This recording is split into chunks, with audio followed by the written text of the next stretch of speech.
ବାହାଘର ସରିଲା ନବବଧୂକୁ ନେଇ ଫେରୁଥିଲେ ବରଯାତ୍ରୀ ଏପଟେ ଭୋଜି ଭାତର ଆୟୋଜନ ମଧ୍ୟ ଚାଲିଥିଲା ହେଲେ ଘରକୁ ପହଞ୍ଚିବା ପୂର୍ବରୁ ଅଧା ବାଟରୁ ନବବଧୂକୁ ଟେକି ନେଲେ ଦୁର୍ବୃତ୍ତ। ଏଭଳି ଏକ ଚାଞ୍ଚଲ୍ୟକର ଘଟଣା ଘଟିଛି ସୋନପୁର ଜିଲ୍ଲା ତରଭା ସହରରେ। ତରଭାରୁ ନବବଧୂକୁ ଟେକି ନେଇଥିବା ବେଳେ ଏବେ ବର ଶିଶୁପାଳ ହୋଇ ତରଭା ଥାନାରେ ବସିଛି। ମିଳିଥିବା ସୂଚନା ଅନୁସାରେ ବଲାଙ୍ଗୀର ସହର କାମାକ୍ଷାନଗରର ରିଙ୍କୁ ପୁଟେଲ ବୌଦ୍ଧ ଜିଲ୍ଲା କଣ୍ଟାମାଳ ଥାନା ଅନ୍ତର୍ଗତ ରଥପଡାର ସର୍ଜନ ପୁଟେଲଙ୍କ ଝିଅ ରଶ୍ମି ପୁଟେଲଙ୍କ ସହିତ ସାମାଜିକ ରୀତିନୀତି ଅନୁସାରେ ବିବାହ କରିଥିଲେ। ଗତ ଶନିବାର ରାତିରେ ଧୁମଧାମରେ ରୋଷଣୀ ହୋଇ ବିବାହ ସମ୍ପନ୍ନ ହୋଇଥିଲା। ତେବେ ବିଳମ୍ବିତ ରାତିରେ ନବବଧୂକୁ ନେଇ ତରଭା ରାସ୍ତାରେ ବଲାଙ୍ଗୀରକୁ ଫେରୁଥିବା ସମୟରେ ବଡବନ୍ଧ ନିକଟରେ 4ରୁ 5 ଜଣ ବନ୍ଧୁକଧାରୀ ଯୁବକ ଗାଡିକୁ ଅଟକାଇଥିଲେ। ବନ୍ଧୁକ ଦେଖାଇ ନବବଧୂକୁ ଟାଣି ଆଣି ଫେରାର ମାରିଥିଲେ। ପରେ ବନ୍ଧୁକ ଦେଖାଇ ଗାଡିରୁ ନବବଧୂକୁ ନେଇ ଯାଇଥିଲେ। ତେବେ ଘଟଣାକୁ ନେଇ ତରଭା ଥାନାରେ ପହଞ୍ଚିଥିଲେ ବରପିଲା। ଅପରପକ୍ଷେ ବଲାଙ୍ଗୀର କାମାକ୍ଷାନଗରରେ ଭୋଜି ଭାତର ଆୟୋଜନ ପାଇଁ ପ୍ରସ୍ତୁତି ହେଉଥିଲା। ବନ୍ଧୁବାନ୍ଧବଙ୍କ ଆଗମନ ମଧ୍ୟ ହେଉଥିଲା।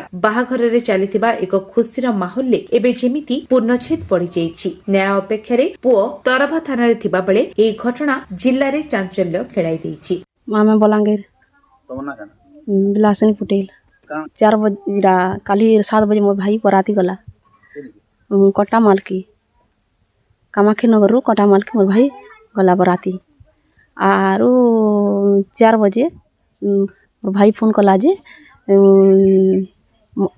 ଆମକୁ ଇଟା ଗୁଣ୍ଡା ମାନେ ଆଟାକ୍ କରିଛନ୍ ଆର୍ ଯେତେ ଇଟା ମୋर ଭାଇ ଯେତେ ପିନ୍ଧିଥିଲା ଆରୁ ସେ ବାସନକେ ବି ଯେତେ ପିନ୍ଧିଥିନୁ ଆରୁ ସେଠି ନେଇଗଲି ବେଲେ ଖାଲି ସେ ବାସନକେ ନେଲେ ଆର୍ ଭାଇକେ ବି ଜାଣା ପିନ୍ଧିଥିଲା ସୁନା ରୂପା ହାର କାନଟା ବେକଟା ସବୁ ଆର୍ ଯେତେ କପଡ଼ା ଲତା ସବୁ ନେଲେ।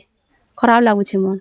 ହଁ ରନ୍ଧା ହେଇଥିଲା ମସଲା ମସଲି ମାଂସ ବାଲାକେ ବି पैसा दिया ହେଇଥିଲା ନ କାଟି ସେ ମାଂସ ବାଲା କାଟି ଦେଇଥିଲା ନ ସବୁ କ୍ଷତି ହେଲା ଆମର ତରଭା ଥାନାରେ ଟୁକେଲ ଯଦି ଅଲଗା କାହାର ସଙ୍ଗେ ଇଟା ସମ୍ପର୍କ ରଖୁଥିଲା ସେ କାଁ କରି ମୋर ଭାଇକେ ବିହା ହେବାର ଲାଗି ରାଜି ହଉଥିଲା ଆମକୁ ତା କ୍ଷତିପୂରଣ ଆମକୁ ଦାବି ଦରକାର। ବଲାଙ୍ଗୀର ରଞ୍ଜୁ ପୃଷ୍ଟିଙ୍କ ରିପୋର୍ଟ ବିଶ୍ୱ ବିଜୟ ନ୍ୟୁଜ ଓଡ଼ିଶା।